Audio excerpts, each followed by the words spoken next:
Where's Wyatt? Oh, I was gonna tell you to add me, but it did. Okay. Okay, start the song.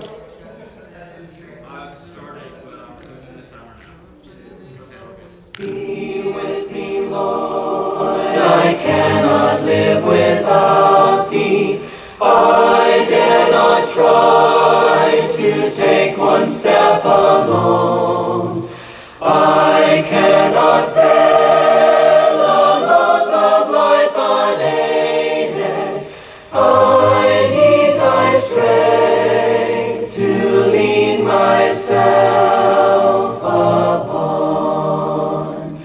Be with me, Lord, and then if dangers threaten, if storms of trial burst above my head, if lashing seas leap everywhere about me, they cannot harm or make my heart afraid.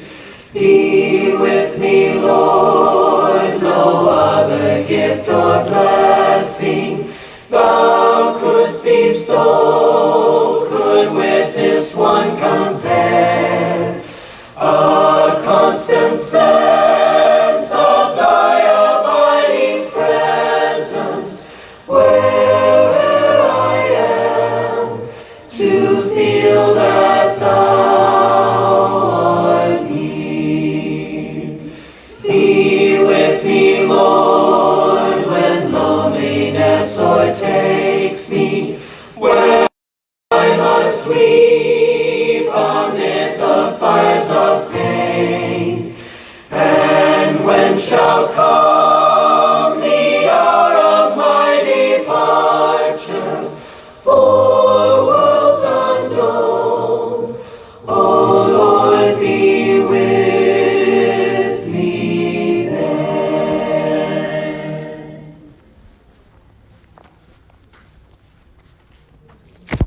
Hello, I gotta turn this on.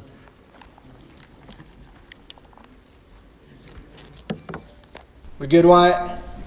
All right, I am Lance, and this is my friend Doug, and we're gonna be talking about boats today, like a lot about boats. I have a question for you. Yes. What is the largest vessel you've ever steered while on water? Let's see. My family at one time, we had a little kind of fishing boat. It was 15.5 feet long. 15.5 feet long. I think that probably would have been about the longest. For me, it's probably like a ski boat that like you just see out on like the lake. So probably the same. About the same size. And so Luke is going to be talking about a ship that's 300 feet long. Yeah. So, really the only thing I'm qualified to drive on the water is a jet ski. And so I'm thinking that it would take at least like 50 jet skis to equal a 300-foot boat. How's my math on that? Yeah, that's probably about right. Okay, that's pretty good. And they'll probably go a whole lot faster than that one 300-foot boat. Probably so. But you have not lived if you've never been thrown off of a jet ski by somebody who says they love you. Once that happens to you, that's living clean. That is. Anyway, so we will be doing Acts 27 and 28, and we're closing out Acts. Yes. We've done a big chunk of Psalms. We've done the Gospel of Luke. We've done Acts, and so we're going to put a bow on things tonight. And so, but before then, join us as we praise God in song. Yeah, weigh anchor.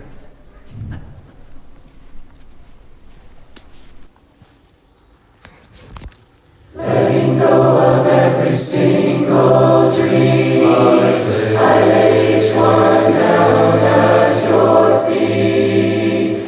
Every moment of my wandering never changes what you see. I've tried to win this war, I confess. My hands are weary, I need your rest. Mighty warrior,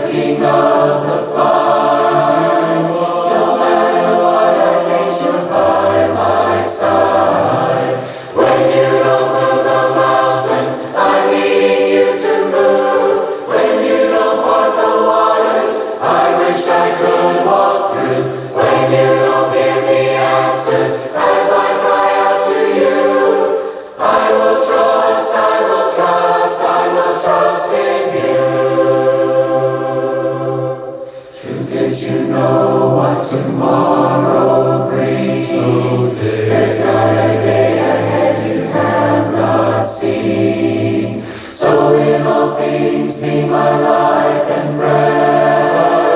I want what you want, Lord, and nothing less. When you don't move the mountains, I'm needing you to move. When you don't part the waters, I wish I could walk through. When you don't give the answers, as I cry out to you, I will trust, I will trust, I will trust in you. I will trust in you. You are my strength and comfort. You are my steady hand. You are my firm foundation, the rock on which I stand. Your ways are always higher. Your plans are always good. There's not a place where I'll go you've not already stood. When you don't move the mountains, I'm needing you to move. When you don't part the waters, I wish I could walk through. When you don't give the answers, as I cry out to you, I will trust, I will trust, I will trust in you. I will trust in you. I will trust in you.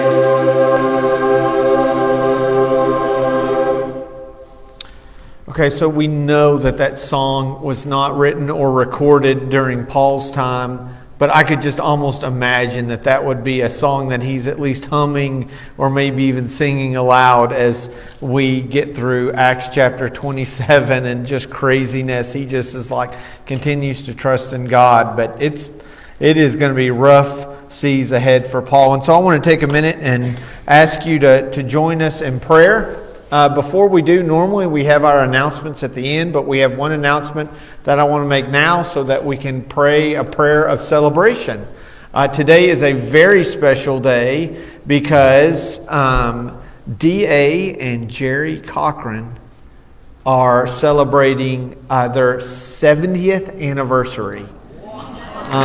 So that is fantastic. So I know it's a special day for a lot of other folks, but that's really unique for them. So I give my congratulations to D.A. for having such a wonderful bride for so long, and my condolences to Jerry because she's had to put up with D.A. So, but we're certainly admire their faithfulness to one another and to God. And so if you guys are listening, we just want you to know we love you so much. And we give thanks to God for you and a reminder of how God's faithful. So let's begin with a prayer. God, I thank you so much for D.A. and Jerry. They are among several of our folks that are just so dearly loved and who have for such a long time just been faithful in ministering, in showing hospitality, in teaching, in instructing. Lord, I'm so thankful for their lives. I'm thankful for the legacy that continues on through the Cochran name and all their children and their grandchildren and generations to come, Lord. I'm thankful for them. Lord, most importantly though, Lord, I just want to thank you for creating them and letting us get a glimpse of who you are through people like D.A. and Jerry.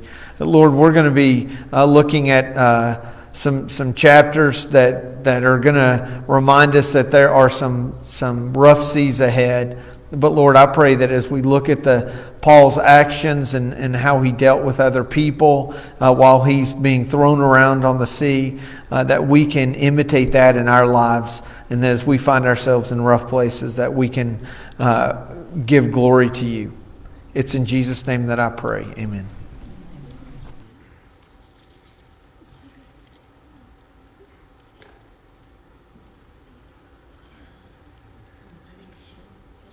Everyone needs compassion, a love that's never failing.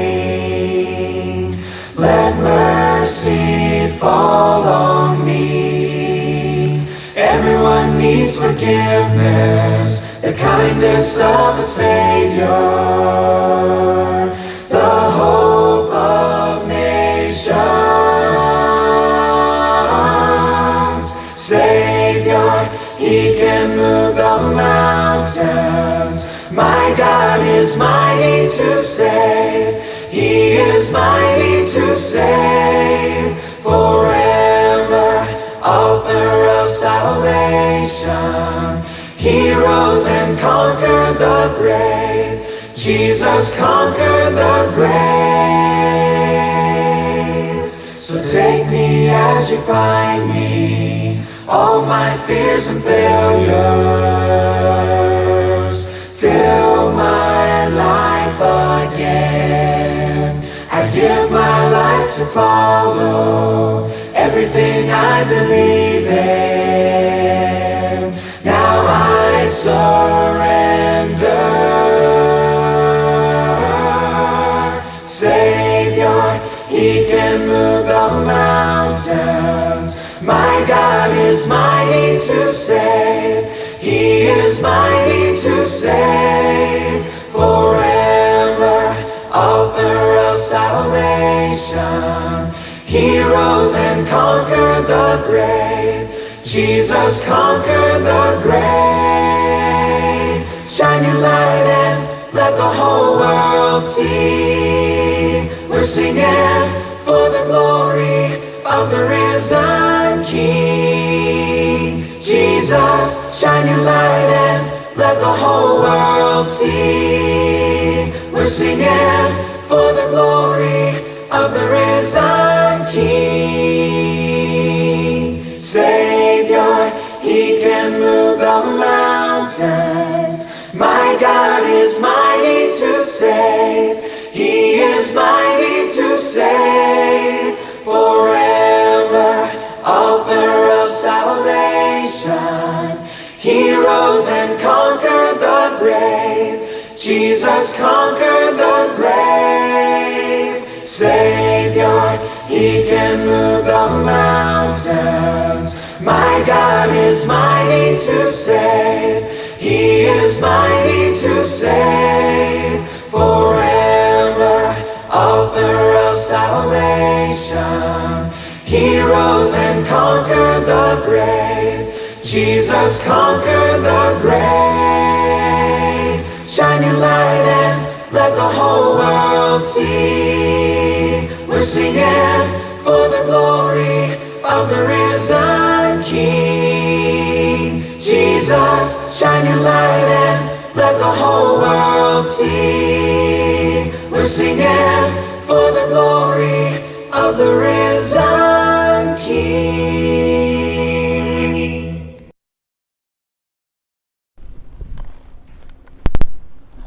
Okay, we ready? Doug, if there's going to be a story, if it's going to be worth telling, I think there's three things that have to occur first. Okay. Number one. Plan A didn't work as planned. Okay. Okay. Plan A's overboard. Number two is there's a storm. There's an obstacle. Yes. There's a challenge, a storm. Yes. Number three is it has to cost you something. And number four is all of the above. What do you think? This is definitely going to be all the above. Yeah. But Yeah. I It's think a in good story. life, like nobody tells a story unless they're just terrible at telling stories. Where plan A worked, there's no storm, and it cost you nothing. Yeah. Like literally the worst story ever told. Nobody reads that It's book. either going to be a really short story or a really boring one or all of the above. Or just recounting your day. Yeah. I drove to work. I checked off my to-do list. Yeah. The end. Yeah. Nobody cares. So this is a story. Yeah, I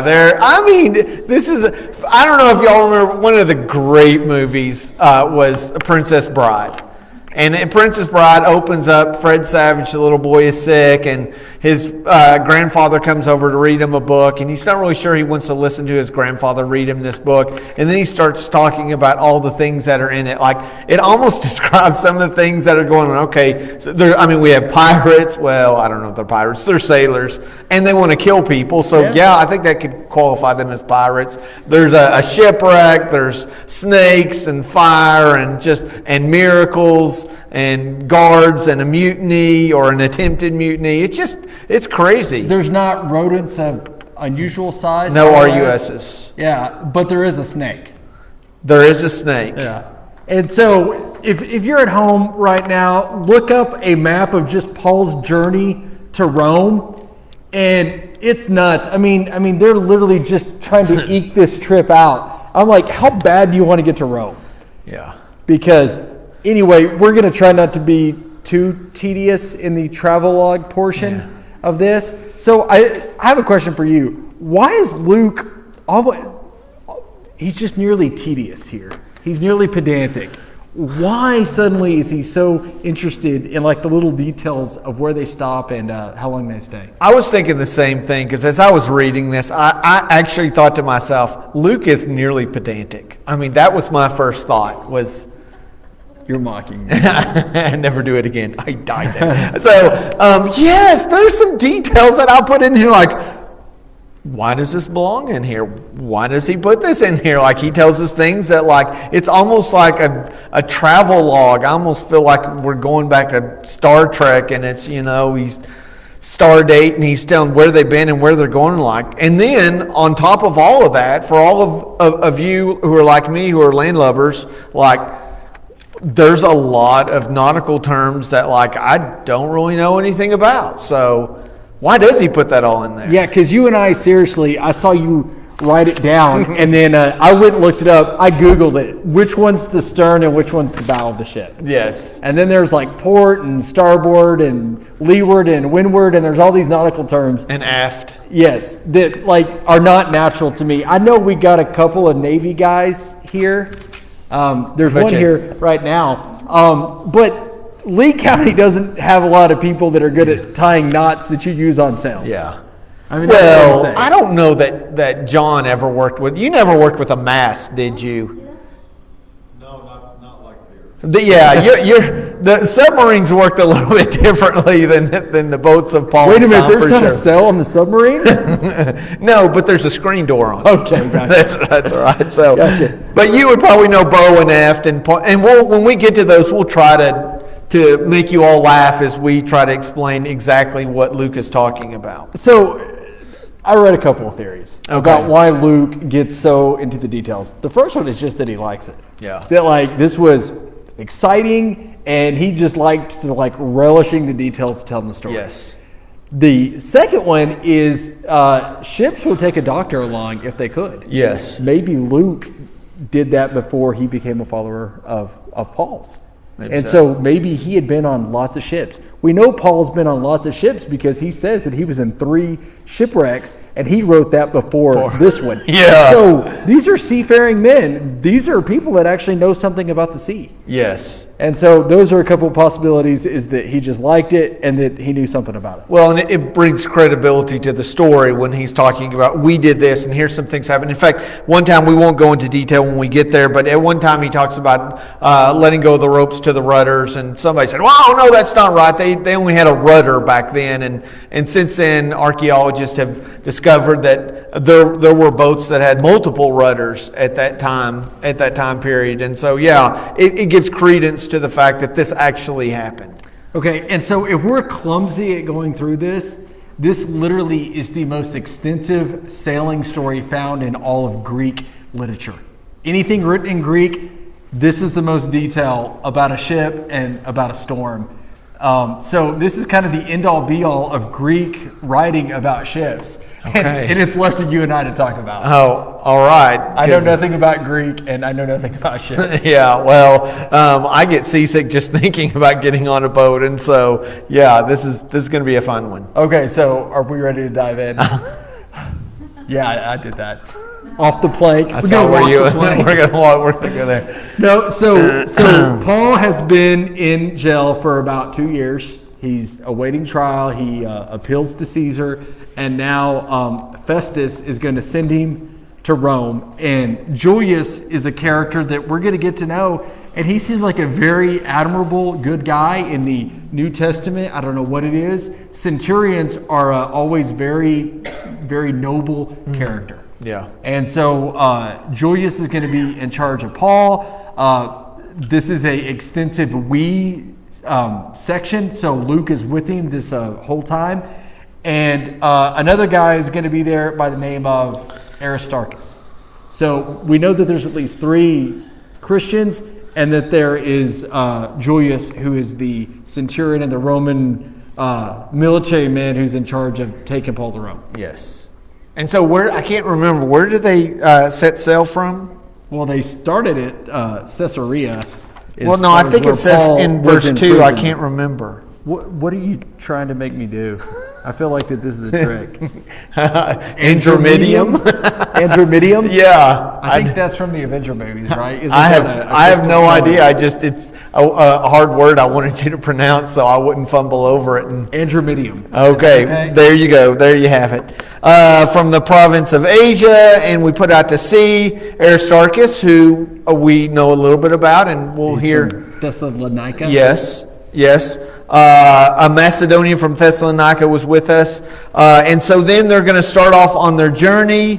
But this is something interesting in verse 3. It says, the next day we landed in Sidon, and Julius, in kindness to Paul, allowed him to go to his friends so that they might provide for his needs. And my first question was, what kind of needs did he have? And why was he afforded this? Because he's Roman? Because I think Julius has kind of a heart for Paul. He's probably read the letter that Festus wrote. It's like, this guy's innocent. Yeah. Like, what are we doing here? And so I think it really was just an act of kindness. As far as what needs that he had, he's been in a jail cell of some kind for 2 years. Yes. So maybe he just wanted to stretch his legs. I don't know. Maybe so. I mean, he's been beaten, but it's been years ago, so it's not like he still has fresh wounds. Well, and it's older on. He's now, and so some of the things he talks about having gone through, he has ailments, and maybe the thorn in the flesh is. We think it could be blindness, but we don't know what it is. Maybe he's just really enjoying an opportunity to be around some people, and we'll hear a little bit more about that later.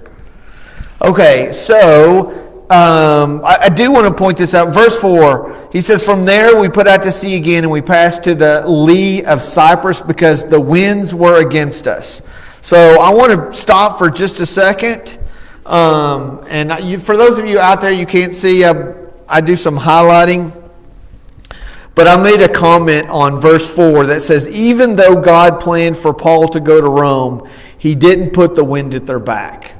And then every time after that I noticed that there was difficulty in the trip, I highlighted in pink and pointed an arrow back up to that comment. And over the course of the next probably, from 18 verses, there's 1, 2, 3, 4, 5, 6, 7, 8, 9, 10 different times where this is like the worst trip ever. Like, I'm serious. Like, the USS, no, it wasn't USS. The Minnow was better off. For those of you who remember that reference with the skipper and Gilligan. And I just think this is really important that God said, I'm sending you to Rome, but guess what? Every terrible thing that could go wrong on that trip went wrong. And that's with God saying, I'm sending you to Rome. And if you get nothing else out of this, I think it's important for you to realize that when God sets out a path for you, it doesn't mean that He's going to make it easy. The wind will not always be at your back.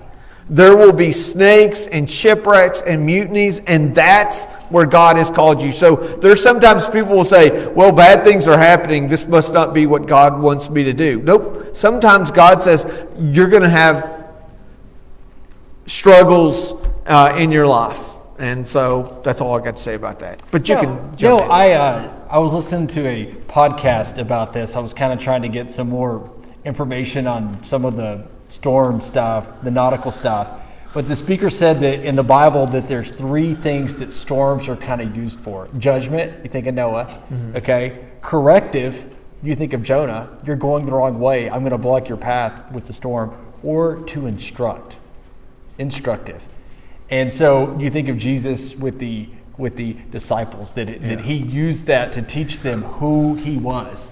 And so I think in this story that the people that are with Paul are learning so much about God by watching Paul and how Paul responds and what Paul does. Yes. And so if you're going through a storm, it might have nothing to do with you. It might be so that you can be a model of Jesus for people that are watching. Yes.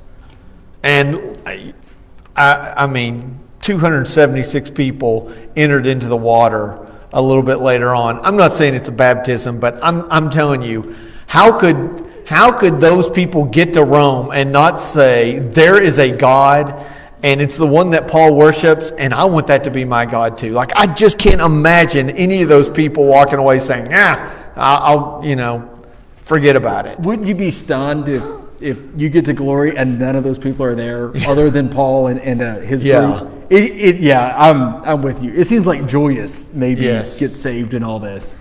It's pretty awesome to think about that. So. Yeah.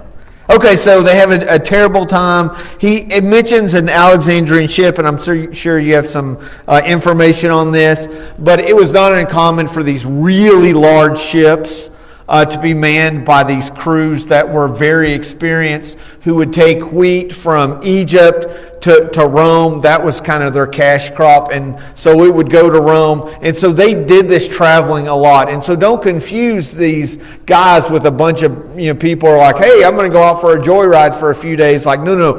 These guys knew what they were doing. And I think that's important to note, because there are going to be some times that Paul says, hey, you guys, you shouldn't do this. And they totally are like, nope, we're doing it anyway. It's because they've done this so many times. They're like, we know what we're doing. Okay, I know you're a Roman, but listen, we know our stuff. Yeah. So that is going to come up in a little bit. Well, and they're getting into a season when it's getting dangerous. The grain ships were the only ones that were allowed to run during the dangerous time of the year. And so they're moving the grain. They're going along here. If we're in 7 now, I believe, they start talking about we made slow headway for many days. We had difficulty arriving off of Cnidus. Is that right, Doug? Go for it. Bless you. When the wind did not allow us to hold our course, we sailed to the lee of Crete, opposite of Salmon. We moved along the coast with great difficulty and came to a place called, wait for it, Fairhaven. Yeah. That's a great title. I know. That's a great or Fair Havens. I dropped the S. I actually put on here Lance's stomping ground, question mark. Yeah. So is that where you came from? So once you get there, Fair Havens, yes, and the weather's getting bad and you've had a lot of difficulties, why wouldn't you just stay there? Yeah. I mean, they do. I don't know why people do this. Like, I lived in Sweetwater. There was no water in that town. I don't know why they decided to call it Sweet, but maybe Fair Havens is actually named because it is a fair haven. So why in the world would you want to leave that? Mid-September, it starts to get dangerous. Mid-November, it is suicidal. If we look here in this next verse, or verse 9, it talks about after the fast, the Day of Atonement. That would place it at this particular year around mid-October. So they are well into the dangerous, and they're a few days away from being in the suicidal time. In fact, if you go look and read in antiquity, like over and over again, like there's a period where you just don't get out on the water.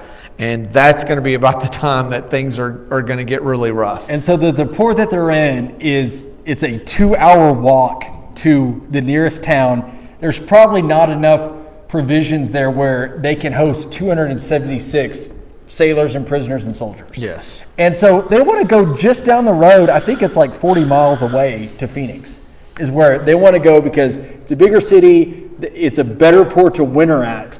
And so they're like, we just need to get a couple of hours further around this island and we're going to be safe. Yes. And somebody who really isn't that qualified because he's a prisoner and he's not a sailor is going to get up and talk. And it's Paul. Yeah. And Paul's going to tell him, men, I can see that our voyage is going to be disastrous. Okay? He doesn't try to cushion the blow at all and bring great loss to ship and to the cargo and to our own lives as well.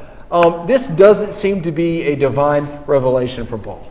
No, because in fact, he's going to say something that later on is the angel of the Lord is going to say exactly will not happen. But, I mean, what leads him to say this, I don't know for sure. Maybe he's just saying, hey, look, this is not a good time.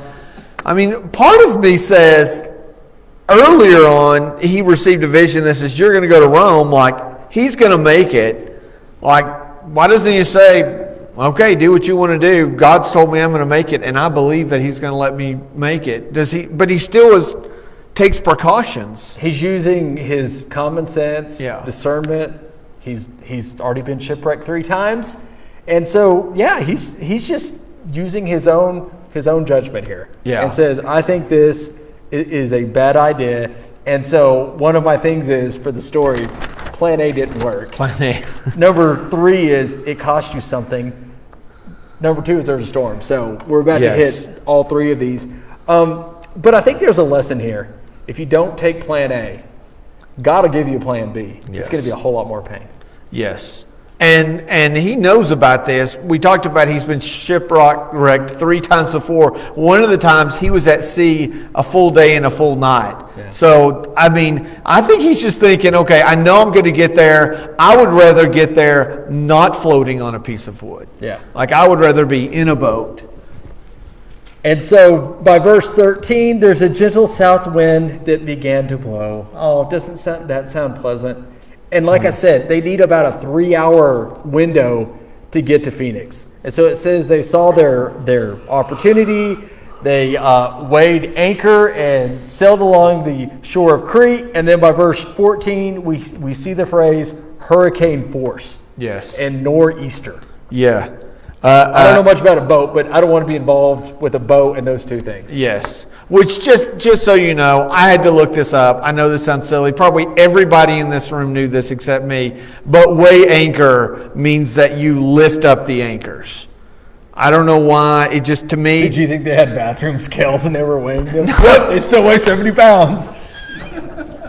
No, I didn't think. I don't know what I thought, but The context clues don't tell you that you pick up the anchor to Well, move. I thought maybe weigh anchor meant like you kind of like slowly drug it so it. I don't know. Like, I don't go out on a boat. Okay. Just context clues. Okay. Learned them in 2nd grade. Yeah. All right. So then another word that I heard a lot growing up was this nor'easter, this wind. And you know it's bad when it has its own name for it. That's when it gets really, really windy. And that's when you don't want to be on a boat. And it was caught in the storm, and they couldn't head in the wind, and so they gave way. And they're just driven along. Yes. It's when you give up trying to steer or control and you just go with the Yes. Listen, and they didn't have duct tape. So the best thing that they had, their great idea was, let's take ropes, let's let them go underneath the boat, and we're going to bring them up and tie them together. So when we do crash, the boat just won't fall into a million pieces. Maybe we can hold it together. Do you know what that's called? The British? What? They call it frapping. Frapping? There's a word for that. That's why I never want to be a sailor. If there's a word for that thing, it means you have to do it a lot. And so, frapping, the word that Luke is going to use in the Greek is the idea of bandaging it, which him being a doctor, that kind of makes sense. If you said frapping any other time, I thought you were talking about what a barista does at Starbucks. Something at Starbucks, yeah. Yes. And But they're frapping, they're wrapping, they're tying. Things have gotten really bad. Verse 18, we took such a violent battering from the storm that the next day they began to throw the cargo overboard.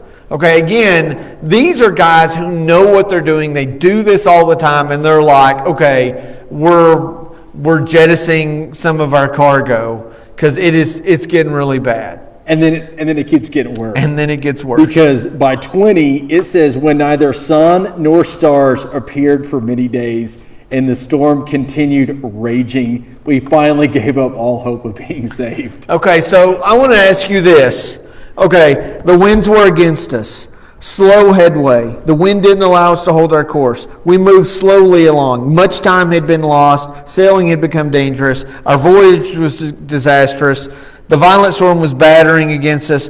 Why did they lose hope at this point? What happened that I don't know that you caught that is really, really bad? Worse than the wind, worse than the waves, worse than the nor'easter. Does it rhyme with navigate?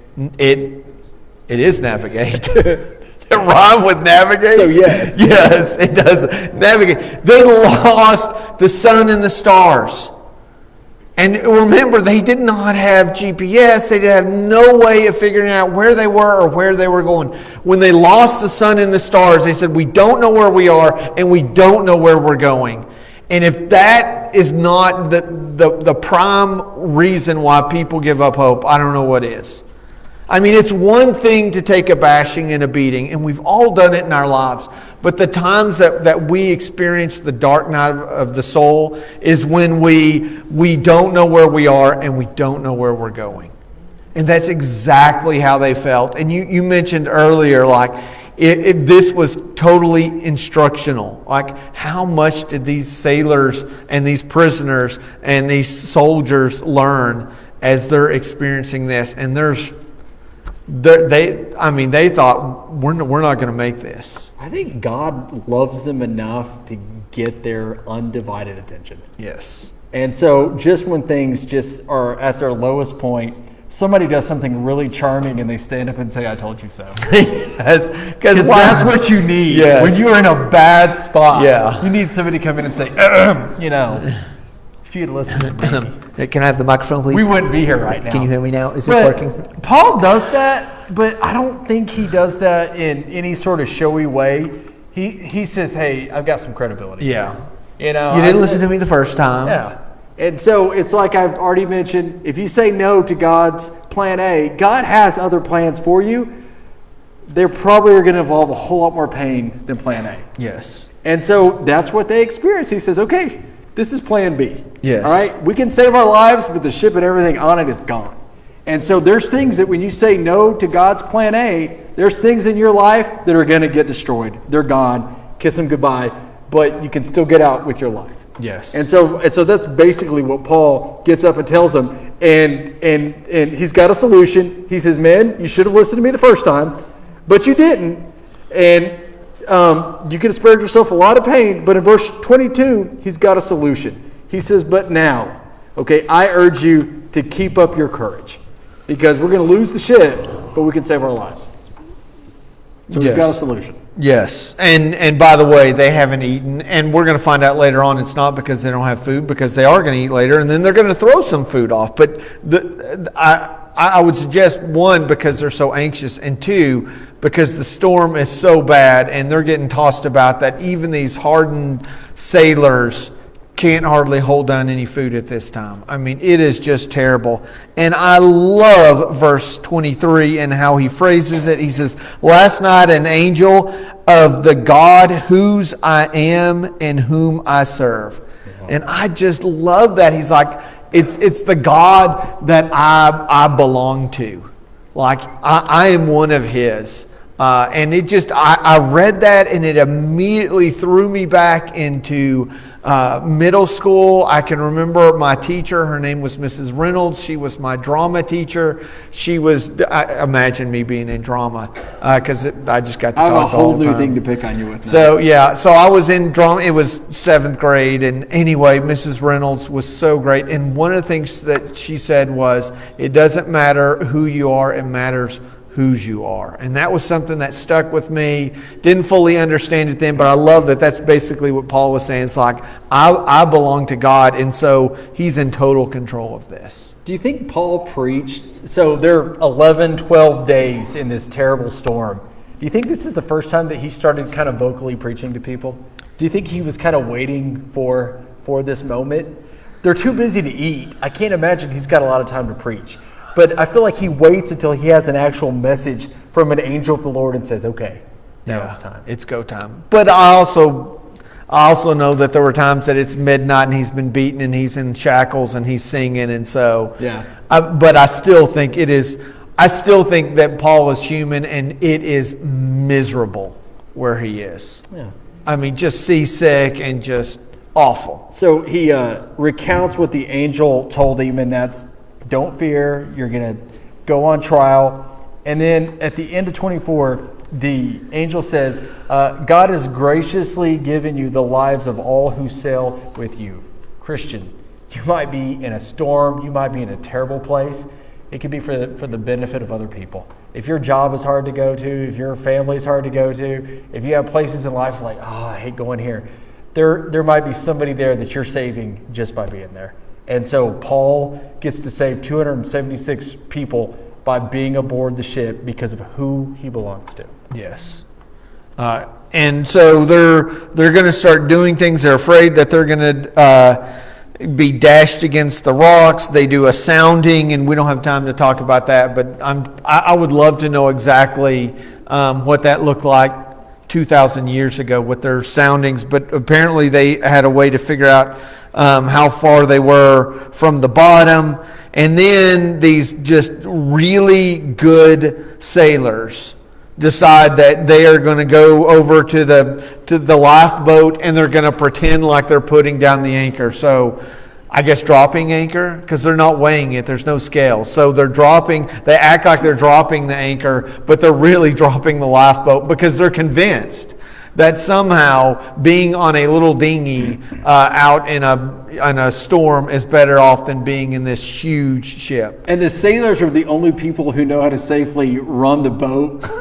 And they're about to leave. So it's the equivalent of the pilot of the plane taking a parachute and jumping out and saying, I think you guys can land this thing, while one wing is on fire in a storm. Yes. I mean, that's basically what they're trying to do. And Paul's been given a promise that he's going to get to Rome, and he's like, no, like, he's a snitch. He's like, look at what these guys are doing. I said that if we don't stay together, that we're not going to all make it. So he snitches, and Julius is a good dude, and he cuts rope on the lifeboat. That's like literally burning the ships. Yeah, Paul probably lost some friends then. And I'm curious, did God say like, hey, these guys, it's crazy. It could be dark.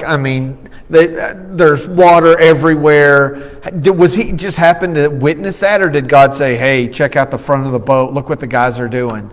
We don't know what happened. And I don't know where Paul decided to share this. I don't know if God revealed this to him, but he said, unless these men stay with the ship, you cannot be saved. So he's basically saying, three musketeers, all for one and one for all. Like, we're only saying, like, you're only going to live if these guys are still with us. So he says it, and there goes the lifeboat. And when daylight comes, they see land. They don't know where in the world they are. The only thing that they know is that the bow of the ship gets stuck on a sandbar. It probably would have been more like clay mud. Yeah. And it is just bow. And the problem with that is the waves keep on coming. Yeah. And so it destroys the boat. And the people who can swim, they get out and swim. The people who can't, they paddle, Titanic style. There's no room on this door for you, Jack. And so they grab wood. Have you never seen Titanic? I just never put it with when Rose and Jack. Yeah, I got sorry, Jack. There's no room for you on this huge door. Yeah, like it's only for me.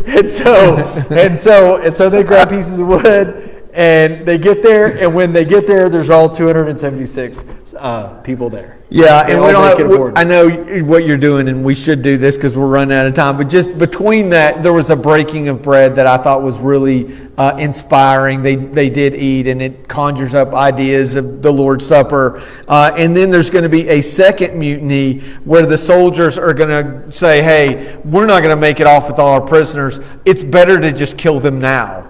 Then some of them make it. And again, Julius steps in because he wanted to spare Paul's life and says, nope, that's not going to happen. So they land on shore, all 276 of them, and this is where it goes from bad to worse. He's now been on at least his fourth shipwreck. And they get on the island, and Paul, who never stops working, he never stops working. They nearly lost their lives. He's gathering wood for the fire, and while he's gathering wood, the heat from the fire sends a snake out, and the snake decides it's going to latch onto Paul's hand. People are watching this and say the same thing that all of us would say. Well, that guy's going to die. Like he lucked out one time, but his time was coming, and if the shipwreck didn't get him, the snake would. I think that's, but these are very superstitious people. They're waiting for him to die. It actually says they're waiting for him to like swell up and die. I wonder what Luke was thinking the whole time. He is a doctor. I wonder if he's like diagnosing him, or like, we should, there's nothing. Tourniquet, yeah, suck let's suck the poison poison. And so it went from, this is the worst guy ever, he must be a murderer, to he doesn't die, to, oh, he must be a god. Because he didn't die from the snake bite. Do you think it's kind of ironic that they say he's a murderer? He kind of was. Yeah. He was at the killing of Christians. Yeah. And yet he gets bit by a snake and doesn't die. And I just wrote in my notes, because Jesus took the sting. Paul was guilty of what they assumed he was guilty of. He did get bit by a snake. We've been bit by the snake of sin that Adam and Eve were seduced by. And so he doesn't die, and then they're like, maybe we should listen to this guy. And he gets invited to go up to Publius, who is the leading man, the chief political person of this island. And he gets there, and this father is in the Publius. His dad is sick, and Paul is going to go in and pray and heal him. And then they're like, oh, this is impressive. Then they bring him everybody that's sick. Yes, and they all get healed. And again, I'm just wondering, what kind of impact did this have on the soldiers, on the prisoners, on the sailors, as they're all together and they see what's going on? I mean, what happened when they got back on the boat and headed to Rome? I mean, I'm curious, how were their lives changed? They're there 3 months, according to verse 11. Yes. They're there 90 days. You can make a lot of disciples in 90 days after you've healed the sick and everything that Paul's done. I wonder how many sailors fell out of a window and died and Paul had to bring back to life. Yeah. Because I'm sure he did a lot of preaching in those 3 months. And then there's one thing I have on here. We talked about all the weird things. In verse 11, it says they got back on a ship to head to Rome. It was an Alexandrian ship with the figurehead of the twin gods Castor and Pollux. And why, Luke? Why is that on there? He's saying we still live in a world full of idols. Yeah. Yeah, but I was thinking that because I was thinking God is able to use Roman roads that were built under oppression to allow the gospel to be spread. He still uses faulty human industries to allow his kingdom to flourish. And so I think if we say, I can't ever have anything to do with these people, they're terrible. Here we have a ship that's dedicated to a couple gods is going to a house, right?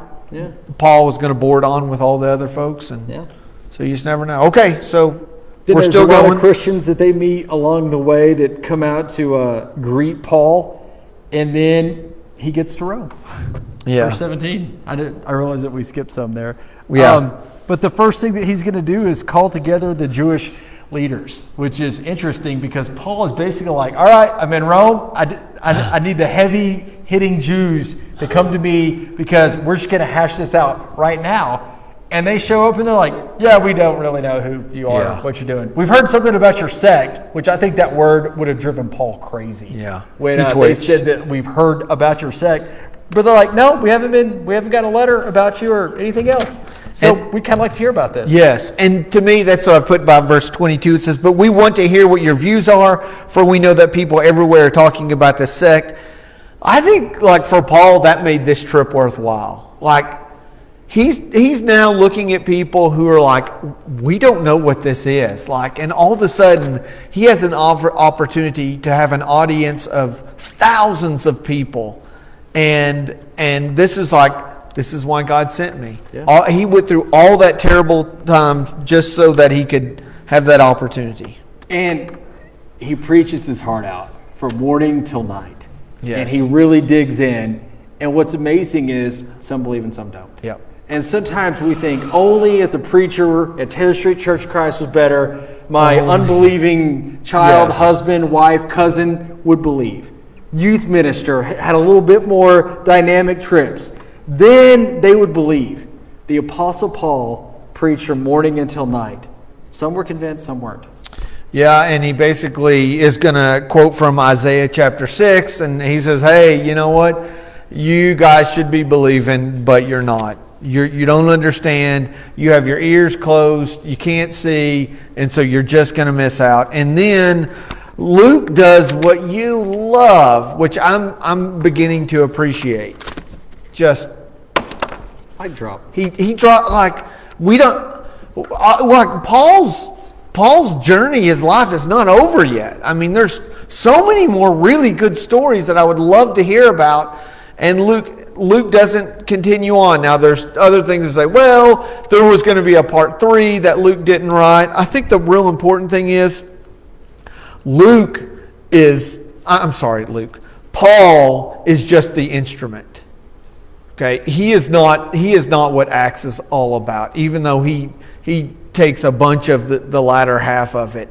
It is really about the gospel of Jesus Christ. And so Acts can end with Paul still being alive, and we didn't tidy up what ends up happening to him in Acts. Luke is going to leave us with a choice. Are you one whose heart is hard and whose eyes are closed and whose ears are closed? Are you willfully blind, or is your heart soft? Have you opened your eyes? Have you opened your ears? And will you be healed by this Jesus? Yeah.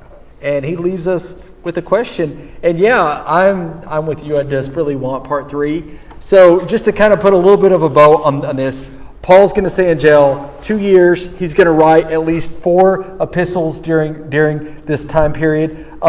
We think that he gets out in around 63 AD. He's going to take a 4th journey. A lot of controversy about where all he went, but there's some people who say that he went to England and Spain and stuff, and most people say no, he didn't. But he does take a 4th journey. He gets imprisoned again in 67 AD. He's locked up until 68, and it is largely believed that he and Peter were tried at the same time and died the same day. So you have these 2 men that we follow their stories, and they most likely died the same day. Paul, because he's a citizen of Rome, they made it easy for him. They chopped off his head. Peter, not a citizen of Rome, they were going to crucify him. And according to church legend, he said, I'm not worthy to die the same death as Jesus. Crucify me upside down. And so if we would have gotten that 3rd book from Luke, I hope that's what it would have been about. And when we get to glory, I want to hear those stories. Yes, absolutely. So just thank you for joining us for this rather lengthy study. There's 52 chapters from the beginning of Luke to the end of Acts, and we covered about 2 a week, it seems like. And so we've been doing this for basically 6 months. So we're about to sing a song, but before we do that, just one more time, Lance has been with me for now almost a year here on Wednesday nights, and we're excited that our kids are going to be going back. The adults and myself are less excited because we're going to lose you.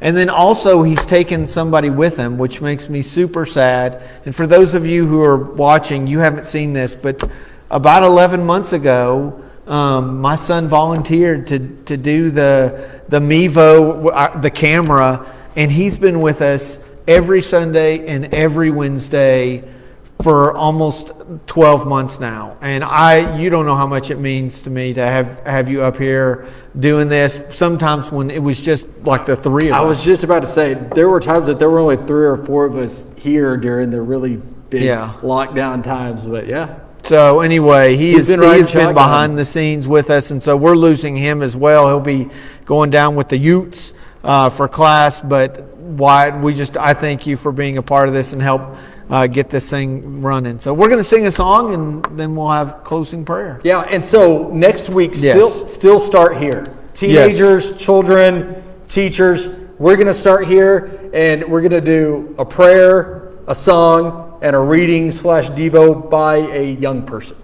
Yes. Right? And for those of you online, we're here. We will be here. Yes. The camera will still be here. So Lance won't be, the kids won't, but no, the camera follows Wyatt. So we're going to put my class They probably would prefer that. So. Maybe so. I'll set the internet down there. Good luck with that one. So we will be here next week. So make sure you understand. For those of you who've been online, we will be online as long as we can. Yeah. So.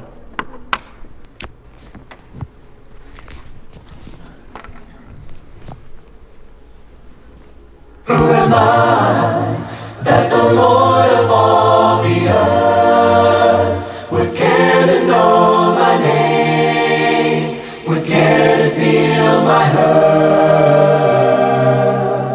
Who am I that the bright and morning star would choose to light the way for my ever-wandering heart?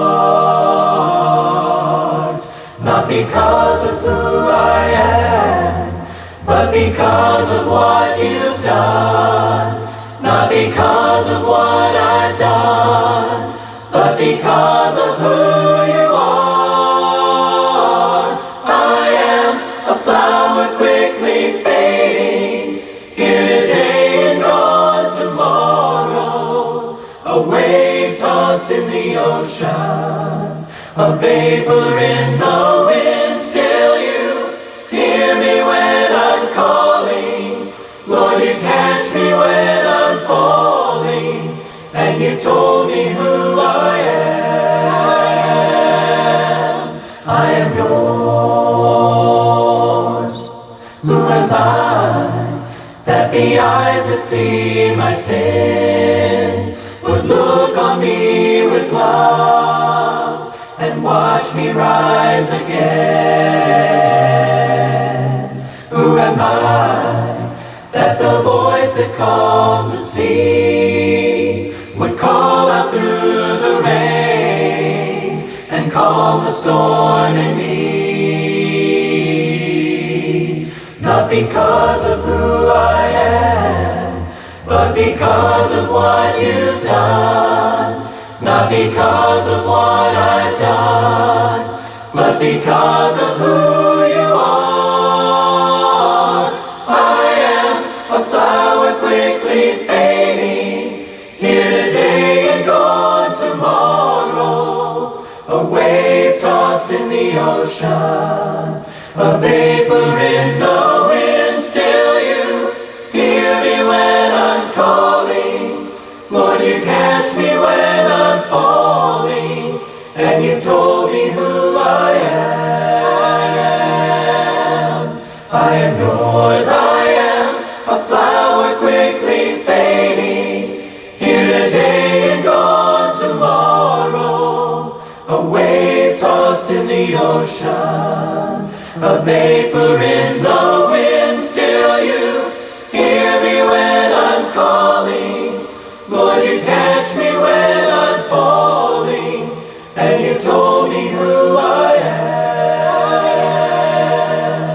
I am yours.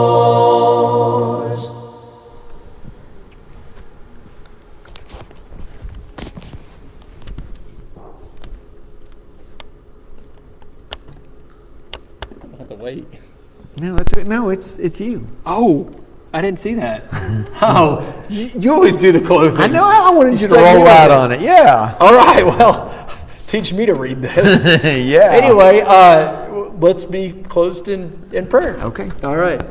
Lord and God, again, I'm just grateful to read about the bravery and the courage of your church, Lord. But I am humbled and I worship you because of your faithfulness and because of your love. Because we may look up to people like Luke and Paul and Peter and those men, Lord, but we know that the same Spirit that led them is the same Spirit that leads us, and we know that they are fallen vessels of clay, just like we are, Lord. But you perfect us and you use us, and so, Lord, I just thank you for the encouragement that we see that we can live a life of bravery and we can live a life of speaking up for you, and that you take us through the storms, Lord, that you don't take us around them, but you take us through them. Sometimes it's for us, sometimes it's for other people, but you don't waste it, Lord. And so I pray that as a nation, as a state, as schools, as families, as churches, sometimes we feel like this last year that we've been through a storm, Lord. I pray that we don't waste it, that you use it for our long-term good and for the glory of your Son. And it's in his name that we pray. Amen. Amen.